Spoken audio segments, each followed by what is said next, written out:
안녕하세요. 양암 유지역 문학의 일단이라는 주제를 가지고 발표를 하게 된 공주대학교에서 근무하고 있는 최식입니다.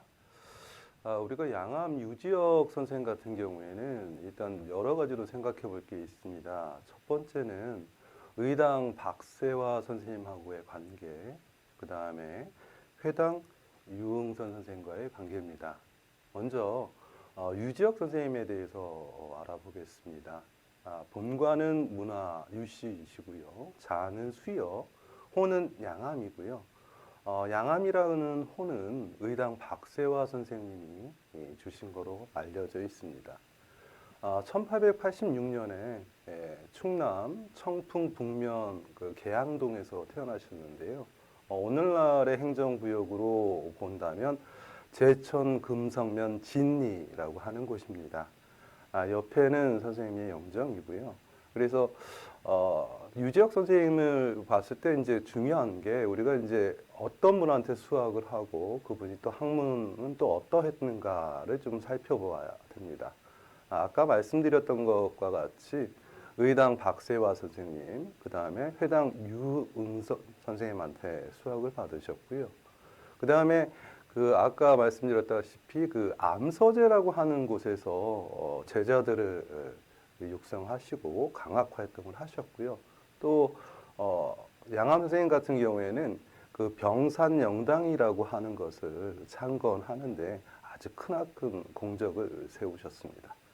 그리고 학통으로는 주자, 그 다음에 율곡 이희 선생, 그 다음에 우암 송시열 선생, 그 다음 의당 박세화 선생, 해당 윤흥선 선생의 학통을 계승하고 계십니다. 그리고 현존하는 저서로는 양암집이 4권 4책이 전합니다. 그래서 본집은 3권 3책이고요. 부록이 1권 1책입니다. 양암집 같은 경우에는 이제 1964년에 간행된 거로 알려져 있습니다. 이렇게 양암 유지혁 선생님에 대해서 어떤 분이신지, 그리고 또 어느 선생님한테 수학을 하고 어떤 학통을 계승하고 계신지, 그 다음에 또 남기신 저술은 또 뭐가 있는지 알아봤습니다. 양암 선생님에 대해서 후대인들이 과연 어떻게 평가하고 있는가, 그리고 또 양암 선생의 학문과 또 문학을 우리가 또 어떻게 봐야 할까는 제가 좀 자료를 만들어 봤습니다. 정유해라고 하는 분이 양암집에 서문을 썼습니다. 거기에 보면 이렇게 표현하고 있습니다. 의당, 그 다음에 회당 두 선생님의 문화에서 공부를 해서 그래서 수신, 몸을 지키고 양을 부양하는 도를 들었다라고 해서 그 학통의 연원에 대해서 수학한 그 내력을 설명하고 있고요. 그 다음에 안승준 같은 분은 이제 양암집에 발문을 쓰신 분입니다. 또 이분이 또 정확히 말하면 양암 선생님이 아마 제가 알기로는 그 사위로 알고 있습니다. 그분 같은 경우에는 이제 두 분 선생 문화에서 도를 듣고 또 그 진리를 터득해서 덕기를 이루었다라고 표현한 것처럼 그 양암 선생님의 학문을 이루는 데 있어서 의당 선생과 회당 선생님이 큰 역할을 했다는 것을 알 수가 있습니다. 그리고 윤규선 같은 분은 이제 양암 선생님의 돌아가신 이후에 만시를 지었는데 거기서 어떻게 표현하냐면 의당 선생과 회당 선생님이 남기신 업적을 누가 이제 다시 계승할 수 있겠냐라고 해서 그 흔히 말해서 의당 선생과 회당 선생의 학통을 계승할 만한 훌륭한 인물이었다 이렇게 표현하고 있고요. 그 다음에 이원우라고 하는 구곡선고라고 하는 그 저서를 남기신 거기에도 보면 그 의당 선생과 회당 선생님한테 직접 그 글을 배워서 그 문인들 같은 경우에는 이제 구룡산이라고 해서 추정을 했다는 거죠. 구룡산이라고 하는 구룡은 암서재가 있는 그 구룡리를 말합니다. 그래서 구룡산의 어떤 태산북두처럼 아주 훌륭한 인물이었다라고 해서 양암 선생님을 평가하고 있습니다. 그리고 양암 선생님의 학문과 문학은 그 정규회 선생님이 쓰신 아까 말했던 그 양암집 서문에 학문관이라든가 문학에 대해서 잘 나와 있습니다. 그래서 학문에 대해서는 그 인욕을 막고 그 다음에 천리를 잘 보존하는 공이 있었고 또 극기복례죠. 그 자기를 이기고 예로서 회복하고 그 다음에 인욕을 막아서 천리를 보존하는 공적 그 다음에 존화양이죠. 화를 받들고 오랑캐를 물리치고 위정척사 바른 정학을 받들 보호하고 이단을 물리치는 의리에 대해서 꿰뚫지 않은 것이 없었고 마음으로 깊이 터득하였다라고 하는 것처럼 이런 극복 알존 존양 위척이라고 하는 것은 우리가 의당 선생님, 그다음 회당 선생님이 평생 추구하셨던 학문의 길이라고 할 수 있습니다.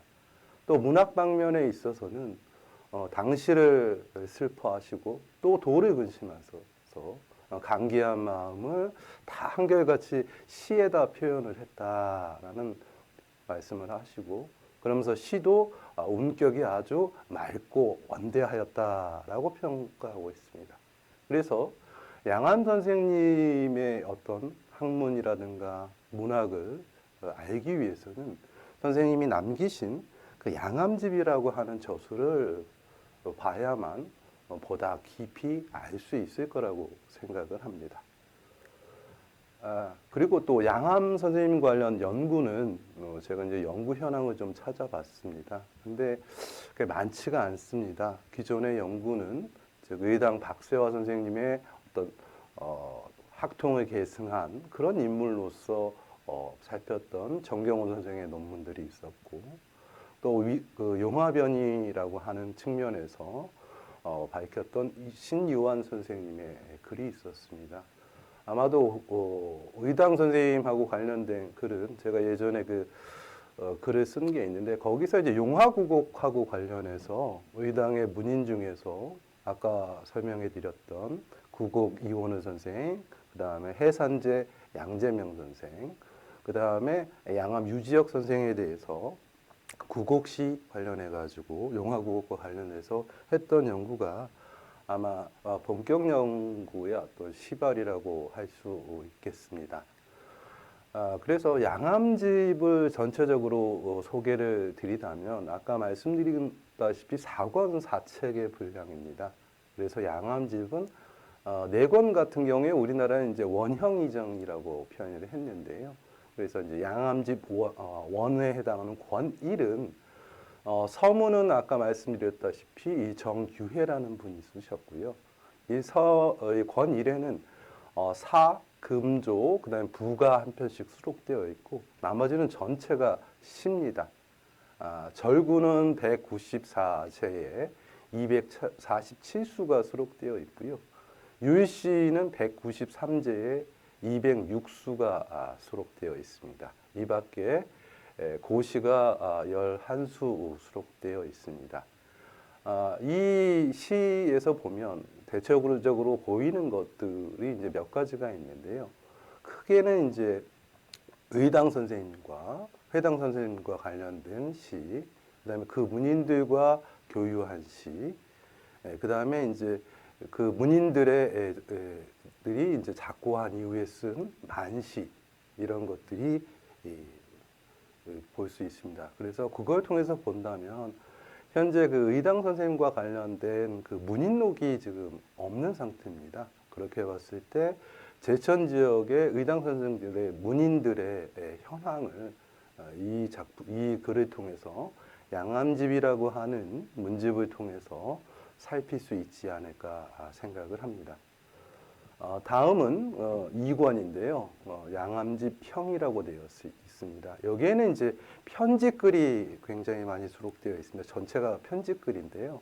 21제 99편이 수록되어 있는데 여기서 이제 의당 박세화 선생님한테 올린 글이 1편, 그 다음 회당 윤흥성 선생님한테 보낸 글이 9편, 그 다음에 직당 신영국 선생님한테 보낸 게 18편, 그 다음 수일당 박면기라고 하는 분한테 4편 등 이렇게 볼 수가 있습니다. 그 다음에 이제 답 봉양 종시, 그래서 유인호라는 분한테 5편 쓴 글이 있는데요. 요거는 이제 그 시문에 보면 그 양암 선생님이 그 족보를 편찬하기 위해서 서울을 왕래하고 그리고 또 조상의 묘소를 또 찾되어 뵙기 위해서 서울을 몇 번 왕래한 적이 있습니다. 그래서 봉양종시 인호라고 하는 분한테 쓴 편지글은 족보와 관련된 그런 내용임을 알 수가 있고요. 그 다음에 윤우산 병익이라는 분과 그 다음에 이런 분들은 이제 제일 시에서도 많이 보이는 분인데요. 이분하고 굉장히 교류가 깊었다라는 것을 알 수 있습니다. 다음은 권3으로 양암집 미권인데요. 여기에도 편지글이 11제목에 13편이 수록되어 있고요. 그리고 다음에 잡저라고 해서 14편이 수록되어 있고 기문이 10편 수록되어 있습니다. 이 기문 중에서 우리가 좀 봐야 될 게 병산영당 창건실기라고 해서 병산영당을 창건하게 된 계기라든가 그 과정을 아주 상세하게 수록하고 있습니다. 그리고 가봉 사선생 영정실기라고 하는 게 이제 사선생이라고 하는 게 이제 주자, 그 다음에 우암, 그 다음에 의당 선생, 그 다음에 이제 회당 선생의 영정을 모시게 된 그 과정을 수록하는 글입니다. 그 다음에 서문 13편, 그 다음에 제발이 17편, 설이 13편, 그 다음에 명이 10편, 그 다음에 잠이 3편, 그 다음에 찬이 4편입니다. 이 찬이 아까 말씀드렸던 그 회암주의, 그 다음에 우암 송시열, 의당 박세화, 회당 윤흥성 선생님의 그 영정에 대한 화상 찬입니다. 그리고 혼서가 8편, 상냥문이 2편, 그 다음에 고사, 제문, 행장, 유사, 묘표, 그 다음에 세보 분파도 한 편이 수록되어 있습니다. 끝으로 이제 양암집의 정권 권사인데요. 이게 아까 말씀드렸던 부록에 해당됩니다. 그래서 부록에는 어록이 17편, 그리고 연보가 한 편 수록되어 있는데 김연조라고 하는 분이 작성을 했고요. 행장 한 편도 마찬가지로 김연조라는 분이 썼고, 묘갈명은 아까 그 문집 서문을 쓰셨던 정규회라는 분이, 그 다음에 제문이 7편, 그 다음에 만사가 28편, 그 다음에 세계의 산도, 그 다음에 발문, 아까 말씀드렸던 안승준이라는 분이 쓴 발문이 존재합니다. 이렇게 양암집은 크게 4권 4책으로 나눠져 있고요. 그러면 우리가 양암 선생님에 대해서 어떻게 보아야 될까? 어느 걸 주안점으로 선생님을 살펴봐야 될까? 생각을 해보면 저는 이제 크게 선생님의 글에 보면 아까 제가 잠편이라고 하는 게 3편이 있었다고 하는데요. 거기에 보면 의식잠이라고 하는 게 있고 독서잠이라고 하는 작품이 등장을 하고요. 또 하나는 이제 칠정에 관련된 사람의 7가지 감정에 대해서 표현한 글이 있는데 그 중에서 이제 의식잠과 독서잠을 가져왔습니다. 의식이라고 하는 것은 선생님도 여기 말씀하셨다시피 외물이죠. 그래서 학자로서 그 옷과 입고 먹는 의식이라고 하는 게 굉장히 중요한 거지만 그걸 어떻게 바라보고 있느냐를 통해서 세계를 외물이라고 하면 나 아닌 모든 대상이 되기 때문에 세상을 어떻게 보고 있느냐라고 하는 것을 알 수 있는 대목입니다. 그래서 선생님은 어떻게 표현을 하셨냐면 복지불충이면 재앙즉수라 해서 옷 같은 경우에 옷을 입어도 몸에 적합하지 않으면 들어맞지 않으면 재앙이 뒤따르게 되고 또 너무 먹는 거 먹고 마시는 거에만 매달린다면 모든 사람들이 천하게 여긴다. 그래서 어떻게 해야 하느냐? 그래서 절도에 맞춰서 그 법도에 맞지 않으면 오히려 그 의식이라는 게 그 사람의 마음을 병들게 한다라고 해서 그래서 그 욕심을 즉 외물에 대한 의식에 대한 욕심을 추구하다 보면 위태롭게 되니까 그래서 늘 경계로 삼아야 된다라는 말씀을 하고 계시고요. 또 학문관에 관련돼서 독서잠에서 보면 독서라고 하는 건 글을 읽는 방법에 대해서는 이제 마음을 바로 몸과 마음을 바로 잡는 데서 시작을 한다라고 말씀을 하시고 그래서 우리가 많이 알고 있는 스쿵야매 새벽에 일찍 일어나서 밤늦게 잠드는 부지런히 생활하는 것과 온고지신이라고 하는 옛 것을 익혀서 새로운 것을 안다라고 하는 그런 말씀을 하시고 또 말씀하셨던 게 그러면서 이제 또 이단에 대한 말씀을 많이 하십니다. 그래서 이단을 전공하게 되면 해가 있을 따름이다라고 해서 당시에 선생님이 살았던 시기는 우리가 흔히 말하는 조선 후기, 조선 말이고 어떻게 보면 일제 강점기로 들어가는 그 시기입니다.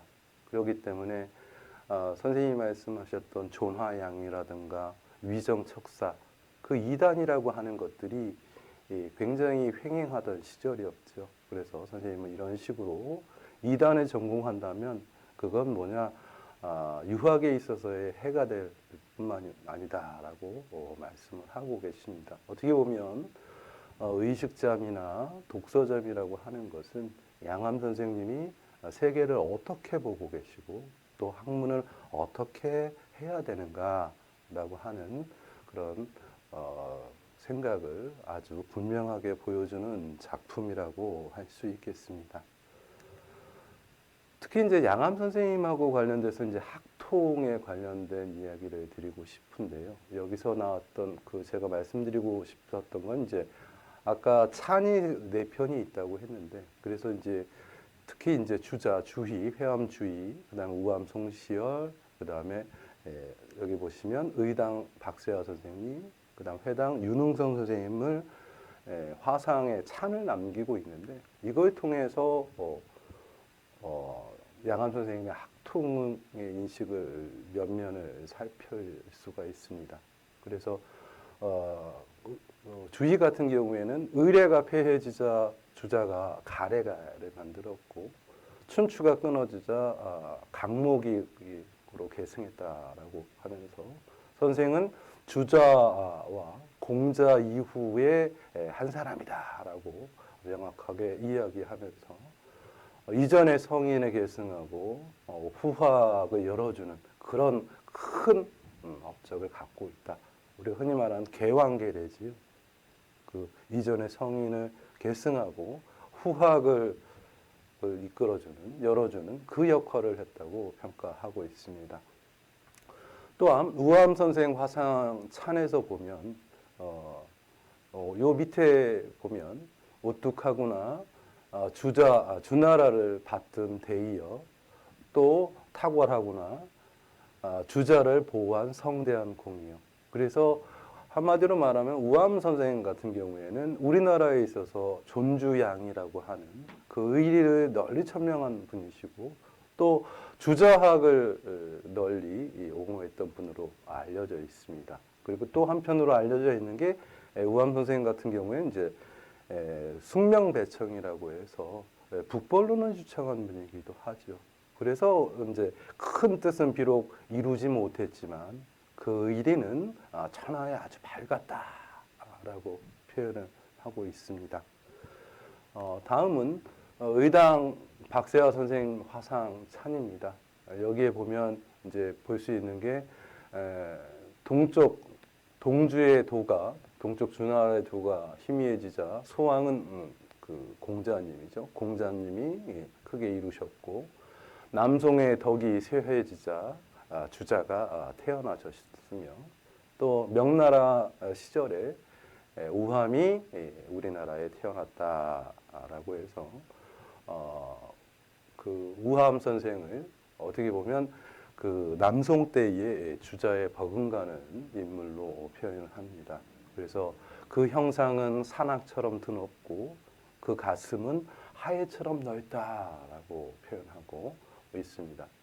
그래서 그런 분인데 또 이걸 이어서 또 소화장윤의 즉 소화라고 하는 건 우리나라를 그때 당시에는 소중화라고 일컫습니다. 그래서 우리나라가 장차 망할 무렵에 또 이 선생을 태어나게 하셨다. 이 선생이라고 하는 건 이제 박세화 선생, 의당 선생님이시죠. 그래서 맨 끝에 보면 이제 이른바 천하의 도가 없어 몸으로서 도에 순절한 사람이 아니겠느냐. 여러분이 다 아시다시피 의당 선생님은 경술국치를 맞아서 곡기를 끊고 순도하신 분으로 널리 알려져 있습니다. 네 번째 회당 윤흥선 선생님의 화상찬 같은 경우에는 맨 끝에만 보겠습니다. 의당 문화에 의발을 전수하는 것은 이분이 아니면 어디 누구에게로 돌리겠는가 해서 제가 예전에 논문을 썼지만 회당 윤흥선 선생님 같은 경우에는 의당 선생의 적전 제자로 널리 알려져 있습니다.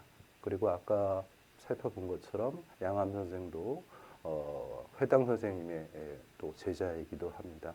그래서 이런 양암 선생님이 앞에 보셨던 것처럼 주자를 받들고 또 우암 송시호를 또 받들고 또 그 학통이 의당 선생을 거쳐 회당 선생님까지 이어졌다라고 하는 그런 학통에 대한 인식을 살펴볼 수 있는 대목입니다. 다음은 양암 선생님의 그 양암집에 보면 아까 권일의 한시가 수록되어 있다고 했는데요. 그 한시 같은 경우에 선생님이 계속 살았던 그 제천과 관련된 글이 굉장히 많습니다. 제가 여기에 그림으로 한 거는 이제 선생님의 묘소가 있는 데이기도 하고요. 또 선생님이 본래는 그 진리라고 하는 곳에 태어나셨던 진리라고 하는 곳에서 이제 이쪽으로 이거를 하십니다. 거기 그래서 이제 암서재를 해서 강학 활동을 하셨는데 요 근방의 풍경들을 묘사한 시들이 굉장히 많습니다. 첫 번째 제가 예전에 그 국어과 관련돼서 발표했던 대사 구암 초가 십수라고 하는 거기에는 이제 모두 그 10개의 바위에 대해서 소개를 하고 있는데요. 이 대사라고 하는 것이 이 그 암서재 주변의 풍경들입니다. 그다음에 두 번째 대왈산재 8관이라고 하는 글이 있습니다. 이 대왈산재는 대왈산이라고 하는 대왈산방이라고 하는 데가 있는데요. 그래서 이제 진이라고 하는 거기에서 이사하시기 전에 대왈산방이라고 하는 곳에서 바라보는 풍경 8곳에 대해서 읊은 겁니다. 그래서 동고의 반송, 소백산의 명월, 그 다음에 금수산의 폭포, 무남의 아침 해, 그 다음에 막곡의 저녁 안개, 그 다음에 대덕리의 저물녘 비, 그 다음에 지봉산의 낙조에 대해서 읊은 작품입니다. 그리고 세 번째가 이제 구룡오동 장관시라고 하는 게 있습니다. 이 구룡오동이라고 하는 게 선생님이 사셨던 이 암서재라고 하는 곳이 구룡입니다. 그래서 그곳의 다섯 동에서 보는 풍경에 대해서 말씀하신 겁니다. 그래서 이제 호암에서의 돌아가는 구름, 그 다음에 중문 앞에 펼쳐진 큰 대로, 그 다음에 적덕리의 약천, 그 다음에 대사동의 아까 말씀드렸던 문암, 똑같은 문암입니다. 그 다음에 소사동의 지봉, 그 다음에 진동의 구암, 거북바위에 대해서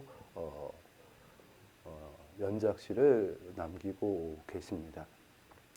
그래서 첫 번째 관련된 대사 구암, 초가 십수 같은 경우는 제가 이전에 작품에서 소개를 했기 때문에 대왈산재 8관 관련된 작품을 들어보면 이와 같습니다. 그래서 소나무라든가 밝은 달이라든가 폭포라든가 아침해라든가 저녁연기, 그 다음에 또 저물녘 비, 그 다음에 낙조, 그 다음에 또 돌아가는 구름, 이런 것처럼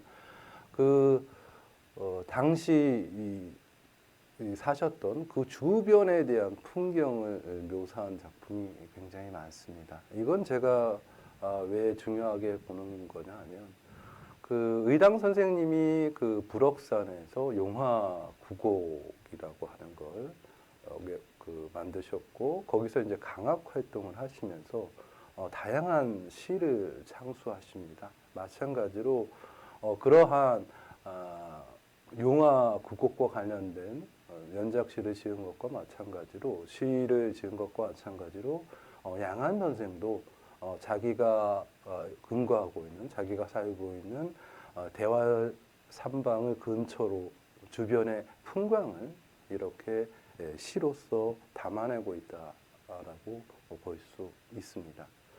그 다음에 아까 말했던 구룡오동 장관시입니다. 그래서 이 시는 전부 6수로 되어 있는데요. 전체적인 것은 이제 구룡오동을 총칭해서 말하는 거고요. 그래서 이제 하늘이 이름난 구역을 우리나라에 만드셨으니 남쪽으로는 제천, 청풍. 그러니까 제천의 옛 명칭이 또 청풍현이었거든요. 그래서 청풍과 통한다. 그래서 그 6가지 고을이 비행둘러 비행둘은 산빛 아래에 9마리 용이 물소리 속에 잠겨 있다라고 해서 전체적인 구룡오동이라고 하는 것은 구룡리를 말하는 겁니다. 그래서 중문 앞에 펼쳐진 큰 대로, 그 다음에 적덕은 적덕리입니다. 고을 이름인데요. 적덕리에 그 약천이라고 하는 샘물이 있습니다. 그래서 그 샘물에 대한 이야기고요. 그 다음에 대사문화는 대사동에 아까 말씀드렸던 그 암서제 바로 앞에 있는 문함을 이야기합니다. 그리고 이제 소사동의 지봉이라고 하는 지명, 그 다음에 진동은 선생님이 태어나셨던 진리라고 하는 곳에 이제 거북바위에 대한 형상입니다. 그래서 제가 봤을 때는 그 의당 선생님이 불억선의 용화 9곡을 설정을 하시고 거기서 강학 활동과 또 한시를 짓는 활동을 하셨는데 마찬가지로 양암 선생도 자기가 살고 있었던 아까 말씀드렸던 대사동이라든가 그 다음에 대화의 산방이라든가 구룡이라고 하는 그 당신이 강학하던 그 주변을 중심으로 해서 작시를 하고 있다라는 그런 모습을 알 수가 있습니다. 그래서 양암 선생의 시문을 보면 굉장히 아까도 늘 말씀드리지만 이제 의당 선생님하고 굉장히 관련이 깊습니다. 그래서 의당 선생님 특히 이제 용화국어과 관련된 글이 굉장히 많이 보이는데요. 의당 선생님의 만사만에도 3편이 수록되어 있고 또 의당 선생님 어록이 또 있고 그다음 또 제문도 또 3편이나 있고요. 또 용화구곡시 10수가 또 남아 있습니다. 두 번째는 이제 의당학과 병산명당인데요. 잘 아시는 것과 마찬가지로 1910년에 의당 선생님이 이제 순도하신 이후에 의당학이 어떻게 계승되고 그런 것들이 또 어떻게 병산명당을 창건하는 데까지 이르렀는가 그런 것들을 알 수 있는 내용들입니다. 그래서 교회개첩이라고 하는 걸 통해서 의당학 문인들 간의 어떤 친목 모임이 계속 유지되고 있었고 이후에는 이제 병산명당을 창건하고 그리고 거기에다가 주자, 우함, 그 다음에 의당, 그 다음에 회당 선생님의 영정을 모시는 게까지 그런 것들이 담아 있는 글들이 전하고 있습니다. 이 2가지는 그 이전에 제가 의당 선생님의 문인들을 소개하면서 간략하게 전한 내용입니다. 그래서 이번에 제가 좀 본격적으로 보고 싶었던 것은 그럼 의당학을 기본적으로 계승했다고 하는데 그 구체적인 양상이 뭘까라고 생각을 해봤습니다. 그렇게 봤을 때 첫 번째는 분운작시라고 하는 형태입니다. 분운작시라고 하는 게 이전에 뭐 시구라든가 문구라든가 이런 데서 그 글자의 한 글자를 운으로 삼아서 시를 짓는 형태입니다. 이게 이제 예전에 보면 그 의당 선생님이 그 용화동에서 강학하실 때 제자들과 했던 그런 강학과 작시의 형태를 잘 보여주는 형태가 분운작시입니다. 또 하나는 만사인데요. 이 만사는 이제 아까 처음 보셔서 알 수 있다시피 양암 선생님은 그 1954년에 작고하십니다. 그래서 그 의당 선생님이 1910년에 작고하신 이후에 의당 그 문인들이 어떻게 존재하고 어떤 활동을 했는가를 알 수 있는 것은 그 양암집에 보면 그 당시 의당 문인들에 대한 만시가 상당수 존재합니다. 그걸 통해서 현재 전하지 않는, 지금 현재 의당 선생 문인록은 전하지 않거든요. 그래서 그 의당 선생의 제천 지역의 문인들의 그 면모를 좀 살펴볼 수 있는 내용이 들어 있습니다.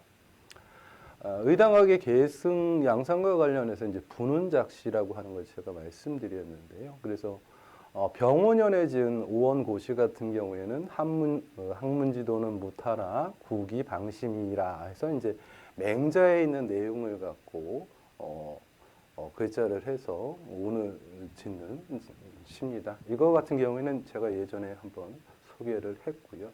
그다음에 경술련 같은 경우에 이제 칠원고시로 경물취지, 성의정심, 수신제가, 치국평천하 이게 이제 흔히 대학에서 이제 상강령 8조목에 해당하는 8조목에서 해당하는 그 내용이죠. 이 내용을 갖고 또 분운작시를 하고 있습니다.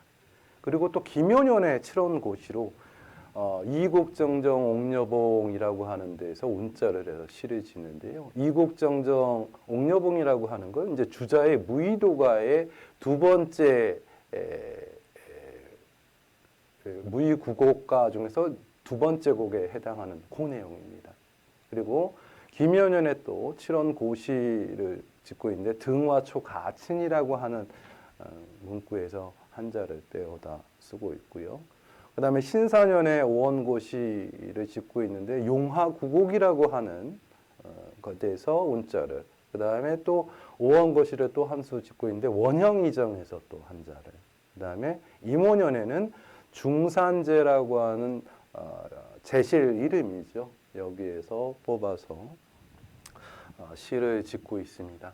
그래서 이 중에 이제 한 수를 보면 이제 신사년에 용화구곡이라고 하는 그 제목에서 분운작시한 내용입니다.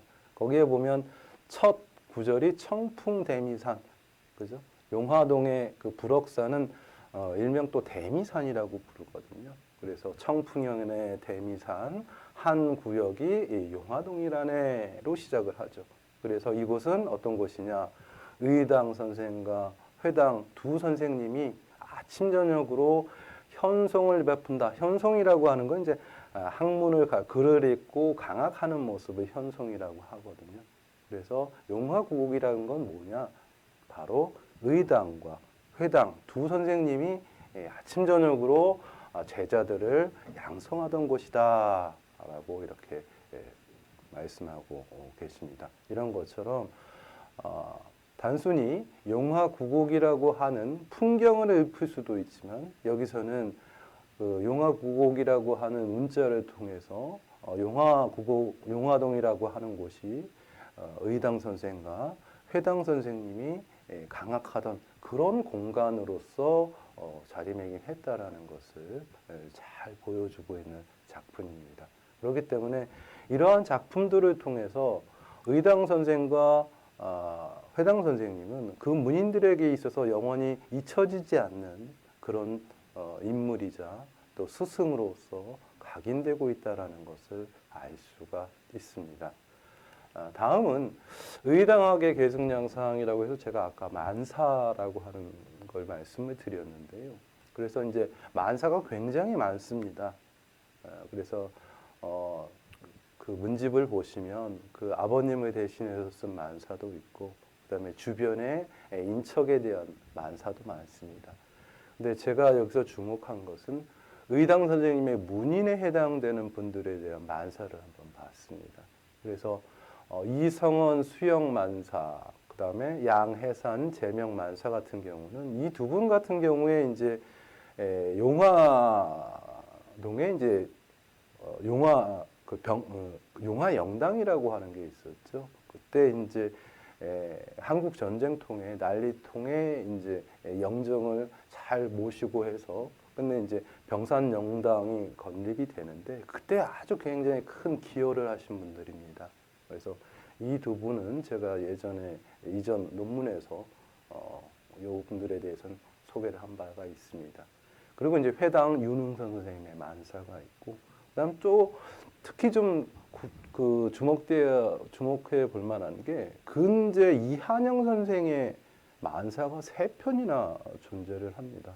굉장히 좀 이례적인 거죠. 왜냐하면 그 회당 선생님 만사도 있고 의당 선생님 만사도 몇 수가 전하고 있지만 그 의당 선생님만큼이나 이한영 선생에 대한 만사가 많이 기록되어 있다라는 것은 이한영 선생을 과연 의당 문인들 중에서 어떤 위치를 차지하고 있는가를 알 수 있는 대목이라고 할 수 있습니다.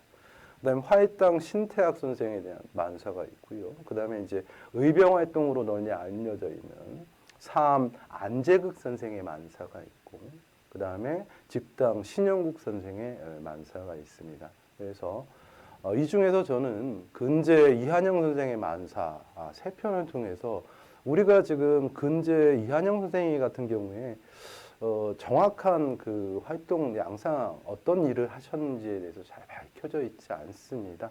그래서 이분의 이한영 선생님이 의당 학파에서 어떤 역할을 하셨는지는 양암 선생의 이 만사를 통해서 좀 볼 수 있다고 생각을 했습니다. 그래서 한번 소개를 드리고자 합니다. 그래서 이제 보면 크게 세 수가 전하고 있는데요.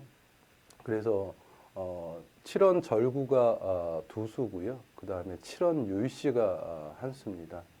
그래서 가장 이제 눈여겨봐야 될 것들이 뭐냐면 맨 마지막에 보면 옛날 우리 의당 선생님이 세상을 등지셨을 때, 즉 응가하셨을 때에 이한영이라고 하는 분이 이제 집을 옮겨서까지 의당 선생님을 따르고 있습니다.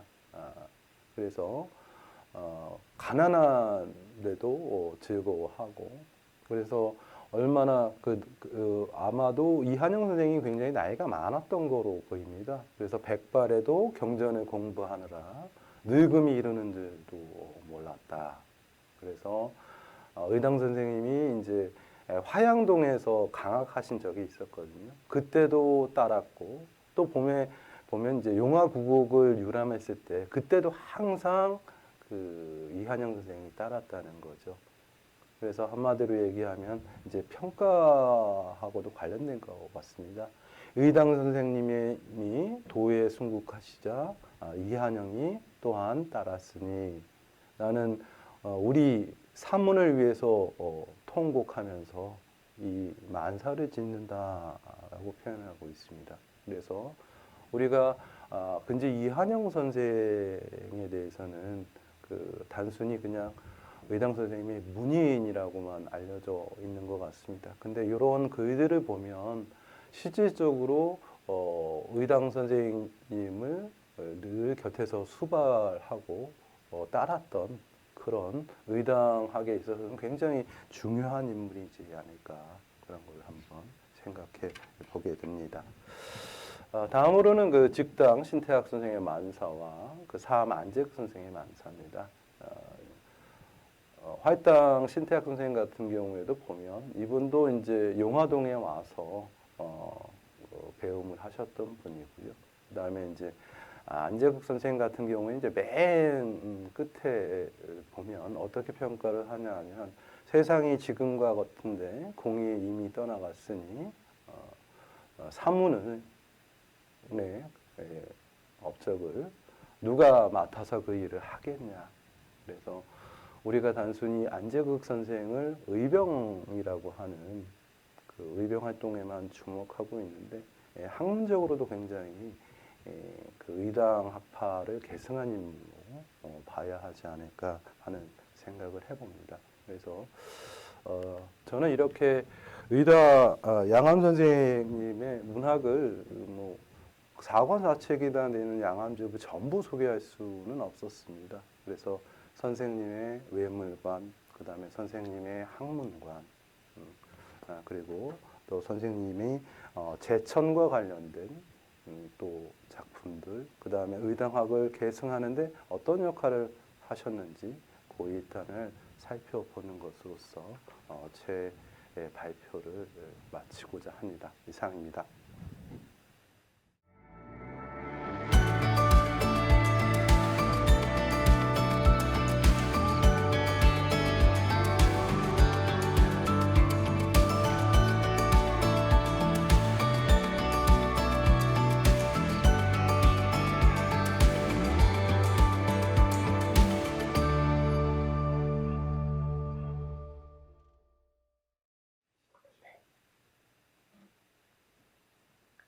네, 선생님 안녕하세요. 저는 경상대에서 공부하는 김세호입니다. 오늘 양암 유지역의 문학의 1단에 대한 발표 감사히 잘 들었습니다. 네. 선생님이 오늘 이렇게 먼 데서 자리해 주셔가지고 제가 부족한 논문이 선생님이 이렇게 좋은 토론 해줘서 제가 나중에 수정하는데 많은 도움이 될 것 같습니다. 네, 사실 뭐 그렇게 도움이 될 만한 질문인지 모르겠는데 그 발표문이 굉장히 핵심적인 내용들을 PPT에 담아주셔가지고 논지를 이해하는 데는 많은 도움이 됐고요. 네, 발표를 듣고 나서 이에 대해 좀 더 확신할 수 있는 계기가 되지 않았나 생각이 됩니다. 다만 제가 이제 이 부분에 대해 많이 알지는 못하기 때문에 어찌 보면 좀 여쭤보는 방향으로 토론을 진행하게 되어서 두 가지만 한번 여쭤보고자 합니다. 하나는 이제 양암의 문학적 성취와 역사적 평가라는 부분인데요. 이제 어찌 보면 이번이 두 번째 논문이 되시는 건데 과연 그러면은 지금까지 돌아온 바로 봤을 때 오늘날 지금의 입장에서 우리는 양암이라는 분을 어떻게 기억해야 하는가, 그 역사적인 중요성 이런 것에 대한 선생님의 의견을 여쭤보고 싶고, 다음 하나는 이제 용화구곡 등의 이제 시문들을 소개를 해주셨는데 굉장히 흥미로운 작품이라고 보이는데 이 문집의 방대한 분량을 봤을 때 또 이외에 좀 주목할 만한 작품들을 아마 보셨을 것 같아서 이런 작품들 중에 소개해 주실 만한 것들이 있으신지 여쭤보고자 합니다. 네. 김 선생님이 아주 좋은 질문 해주셨습니다. 차근차근 하나하나 제가 읽은 바를 특별해서 답변을 한번 드려보겠습니다. 우리가 양암 선생님의 문학적 성취와 역사적 평가, 그리고 양암 선생님은 우리가 어떻게 기억을 해야 될까요? 글쎄요, 아마 양암 선생님이 양암집이라고 하는 부록까지 포함해서 사권사책의 문집을 남기시고는 계셨지만 아마도 문학을 하셨다고는 하지 않으셨을 것 같고요. 아마 의당 선생님과 회당 선생님의 학문을 계승하는 학자로서 아마 자부하셨던 것 같습니다. 그래서 제가 봤을 때는 우리가 흔히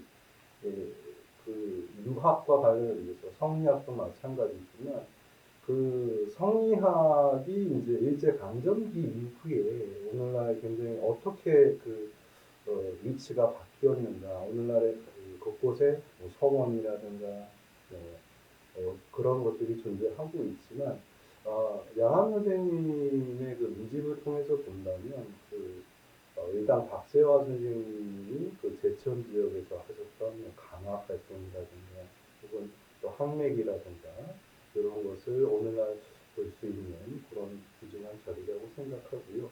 그리고 오늘날 우리가 그분들을 어떻게 봐야 할 것인가. 흔히 일제 강점기 때 성리학, 유학이 조선에 이제 나와져 있다라고 하는 그런 비판적인 논사도 있긴 한데 과연 그럴까? 실질적으로 양암 선생님의 글을 보면 이분은 정말 그냥 학자이시고 당시에 성리학을 누구보다도 받들고 배우고 삶에서 실천한 분이 아닌가 생각을 합니다. 그래서 일제 강점기 때 우리 성리학의 모습이 어떤 식으로 존재했는가 한 양상을 볼 수 있는 그런 부분을 좀 기억할 수 있겠고요. 그다음에 제천 지역의 중심으로 있던 신문 외에도 주목할 만한 신화 작품이 이제 여러 개가 있는데 저는 이제 중에 몇 개를 소개했는데 실질적으로 이제 우리가 봤을 때 우리 오늘날에 중요시하는 것과 그 옛날 분들이 중요시하는 게 좀 다릅니다. 그래서 아까 제가 발표에서 말씀을 드렸지만 그 족보 간행 관련해서 이제 서울을 왕래하시고 또 선주의 교수를 방문하고 그런 내용들이 있는데 그런 거에 대해서 이제 많은 작품이 또 남기고 계시고요. 그러니까 오늘날의 관점하고 좀 다르죠. 그, 네, 그 조상이라든가 이런 것들에 대해서 어떻게 바라봐야 되는가 이런 것들 그다음에 그때 족보라는 것이 오늘날의 의미와는 좀 다른 그런 의미를 담고 있다고 보여지고요. 그다음에 이제 산문 같은 경우에서는 이제 활산 대활산방에서 이제 문답한 내용들이 좀 있거든요. 근데 그 내용들은 이제 성리학과 관련된 그리고 이제 또 어록 같은 경우에도 이제 의당 선생님 그리고 회당 선생님한테 자기가 궁금했던 점을 묻고 그 답을 했던 그 내용을 또 바탕으로 또 자기가 양원 선생이 남서재에서 강학 활동하면서 또 그런 문답을 또 하고 계시거든요. 그래서 그건 좀 그 관점을 좀 새롭게 가야 되는데 그게 이제 쉽지 않은 부분이긴 한데 그런 작품도 있어서 제가 나중에 또 기회가 된다면 그런 쪽으로 한번 그 중심을 포커스를 맞춰서 한번 계획을 연구할 시간을 생각합니다.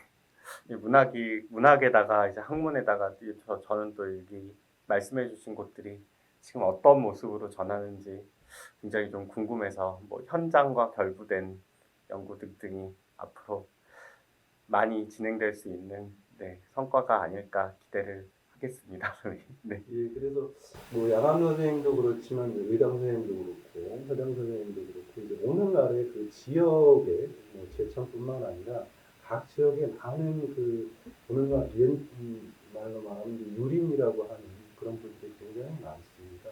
그래서 그분들을 우리가 오늘날 어떻게 평가를 하고 그분들을 어떻게 바라봐야 하는가 그런 측면에서 본다면 이런 식이 오늘과 같은 뭐 양암 선생님도 그렇지만 다른 여러 선생님에 대한 그런 연구가 또 앞으로 지속돼야 된다고 생각합니다. 네, 감사합니다. 네, 감사합니다. 여기서 마치겠습니다. 네, 감사합니다.